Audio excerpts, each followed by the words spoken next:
بسم اللہ الرحمن الرحیم۔ پیارے بہن بھائیوں، السلام علیکم ورحمۃ اللہ وبرکاتہ۔ حضرت امام ابن سیرین رحمۃ اللہ تعالی علیہ فرماتے ہیں کہ خواب میں وضو کرنا کسی کام کے لیے نکلنے اور مقصد میں کامیابی حاصل ہونے کی علامت ہے، اور خواب کے اندر ناپاک پانی سے وضو کرنا اس کی تعویل اول کے خلاف ہے۔ حضرت ابراہیم کرمانی رحمۃ اللہ تعالی علیہ فرماتے ہیں کہ خواب میں وضو کرنا اپنے دوستوں کے لیے مدد مانگنے اور مراد حاصل ہونے کی علامت اور دلیل ہے۔ حضرت ابن اسماعیل رحمۃ اللہ تعالی علیہ فرماتے ہیں کہ خواب میں نماز کے لیے وضو کرنا بیداری میں اپنے دشمن سے اللہ تعالی کی امان میں ہونے کی بشارت ہے، اور خواب کے اندر وضو کر کے نماز پڑھنا غم، مصیبت اور پریشانی سے نجات حاصل ہونے کی علامت ہے، اور خواب کے اندر ناپاک پانی سے وضو کرنا مشقت میں پڑنے کی علامت اور دلیل ہے، اور خواب کے اندر بغیر وضو کے نماز پڑھنا تاجر کے لیے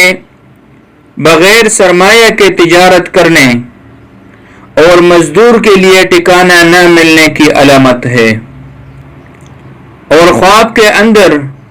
صاحب خواب نے دیکھا کہ مریض ہے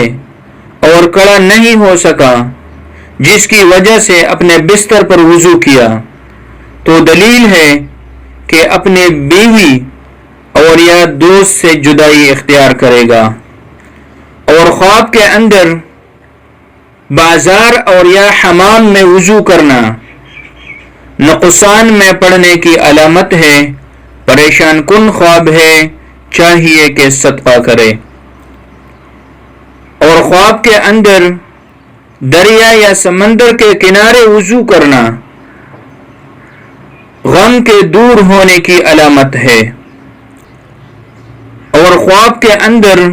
مکمل وضو کرنا غم، مصیبت اور پریشانی دور ہونے کی علامت ہے، اور مریض کے لیے شفایاب ہونے کی علامت ہے، اور گناہگار بندے کے لیے گناہوں سے توبہ کی توفیق ملنے کی علامت ہے، اور خواب کے اندر گرم پانی سے وضو کرنا اور یا غسل کرنا غم اور پریشانی میں مبتلا ہونے یا مرض میں مبتلا ہونے کی علامت ہے، اور خواب کے اندر وضو کرنا چاہا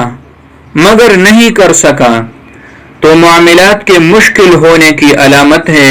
چاہیے کہ صدقہ کرے۔ پیارے بہن بھائیوں، تو یہ تھی خواب کے اندر وضو کرنے کی مکمل تعبیرات۔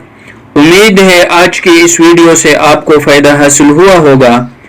اگر آپ بھی کسی خواب کی تعبیر جاننا چاہتے ہیں یا استخارہ کرانا چاہتے ہیں یا اپنے بچوں کو آن لائن قرآن مجید پڑھانا چاہتے ہیں تو ہمارے ساتھ رابطہ کیجیے۔ اللہ پاک آپ کو اور آپ کی فیملی کو اپنے حفظ و امان میں رکھے۔ اللہ حافظ۔